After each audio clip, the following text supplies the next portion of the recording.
Hey everybody, it is Collector Joey here. Hopefully you guys are having an amazing day today, and I hope you guys have an amazing rest of the week. Today I am going to be showing you guys the top 5 figures in my collection. I hope you guys enjoy this video. I do have about 40 figures in the collection, and it was kind of hard to narrow it down to just 5. You know, some from 5 could have been to 6, and from 6 could have been to 5. I kind of did it like out of like nostalgia and how iconic the figure is.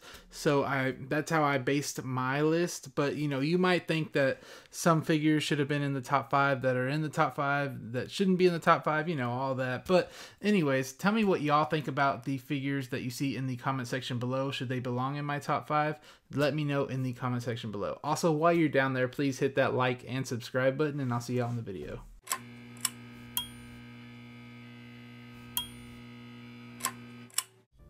So starting off with number 5, we do have Darth Vader from Empire Strikes Back. This one was one of my first Hot Toys, and I really enjoy it. And it was released in Q4 of 2020, of course. And on Sideshow, it was listed for $267 when it first did come out. Also, the recent listing on eBay has it at $299, so I guess $300 around there. But this figure is really, really good. I love it so much. It's a real iconic figure. Of course, I know it's pretty down there on my list, but I feel like it's good that it is in my top 5. And the base is just amazing. The base looks crazy. I love that the lights do light up. I don't have them lit up right here, but I do love, you could see this like lightsaber that seared that stuff off right there, and then you do have this little rail right here as well. But I feel like this is a great base that they added to this figure. I also do really love the box that he does have, his voice box. I don't know which ones are voice boxes, the ones on his sides or the one on his chest, but that one on his chest is very, very detailed. You can actually see the writing under the little rectangular box, and it's crazy how you can see that, and it's like perfectly written. I don't know the language, of course, but you can see like whatever scriptures are on there, and it's crazy that they have that amount of detail. And then to the helmet just looks great. It's perfectly shiny. You do have the head sculpt, half the head sculpt, the back of it, of course, on the under the whatever that is that you put on top of it.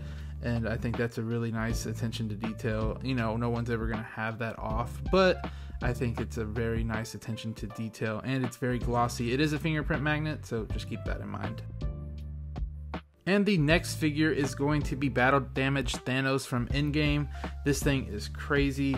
I think that it released in Q2 of 2021, so not too long ago, and it retailed on Sideshow for $428, which is pretty high up there, but for battle damage and all that, it's pretty good in how big it is. And then on eBay, the last listing, it did go down to $364.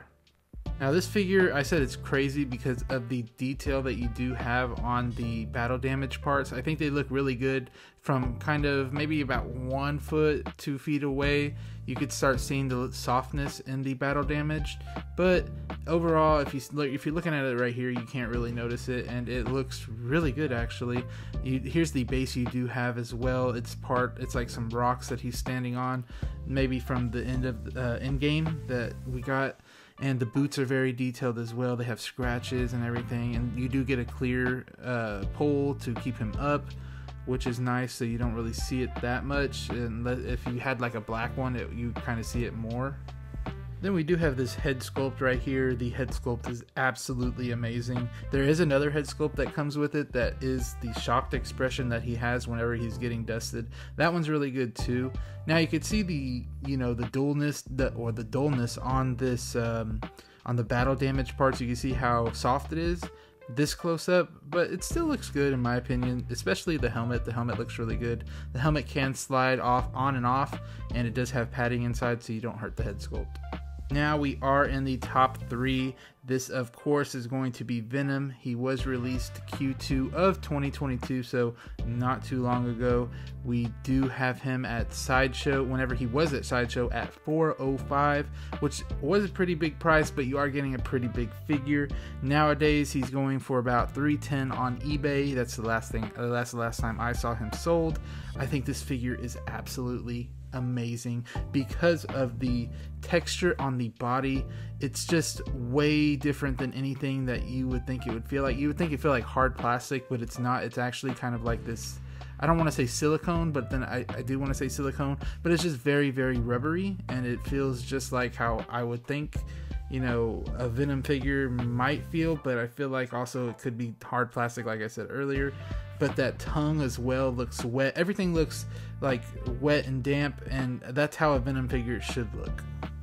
And now here's the base for the figure. You do see the feet as well, but we do have Venom up front, and then there's some Venom eyes where he's standing, and you also have that clear pole as well. Again, we also do have more texture that I'm showing up close. That wet look you could really see, and some of the muscle definition looks really, really good. Also, the veins going throughout his body you could see are a different color from his skin, which just makes him pop out, and it looks really, really good.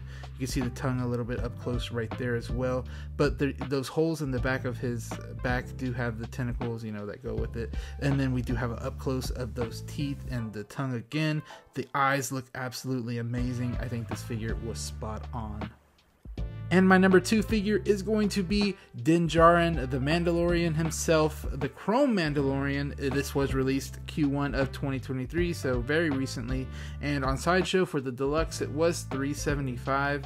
So it's a little high, but that's okay.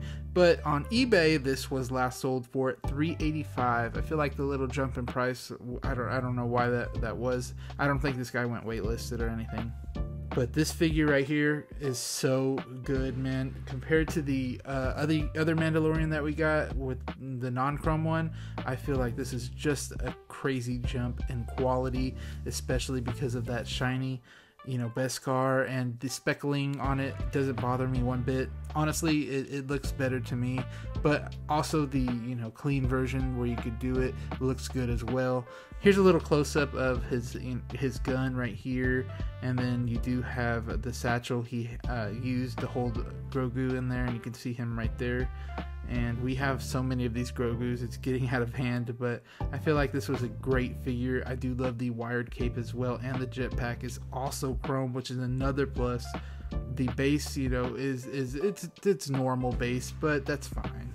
I did want to give y'all a little close-up of the helmet, where how shiny it is. I didn't bring out the head sculpt because, you know, I have everything just I literally just took this off the shelf and put it in front of a camera, like I said earlier, so I don't really have these things in poses, but I just wanted to show y'all some up close shots to where I think this looks just so good, and the light shining off of it looks really, really good.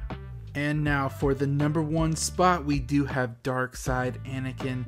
Yes, this one is the number 1 figure in my collection. We do have a release date of Q4 of 2018. On Sideshow, it was $267 when it first came out, and then on eBay now, this thing is at a whopping $620 for the last sale that I did see. So, you know what, that was about $80 under what I spent for him. I did kind of spend a lot for him. I feel very guilty for that, but honestly, in my opinion, this thing was so worth it. I do still have the neck protector on him. You'll see that a little later. It's because I want to keep the neck from not getting dyed by the clothing. I don't want that, but yeah, look at that. Look at the head sculpt, guys. Come on now.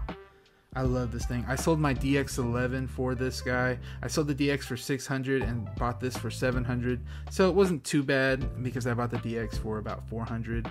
So I feel like I did get it at an okay price for selling. But yeah, I think, tell me what y'all think. Do y'all like this guy right here, man? He looks really, really good. I cannot get enough of this head sculpt, and I can't wait till they reissue this guy because I will totally be getting another one. Just to see what the differences are, and I feel like I'd sell one or something just to make up for the new one I get. And honestly, this figure hasn't aged too bad, honestly. And there you guys have it. That was the top 5 figures in my collection. I hope you enjoyed the video so much. It's something different, something new. So tell me what y'all think about the video in the comment section below. Did you agree with any of my picks? I just tried to do as best as I could to narrow it down to 5, and I think I did a pretty good job. But thank you guys so much for watching, and I hope you guys have a good day. It's been Collector Joey. Peace.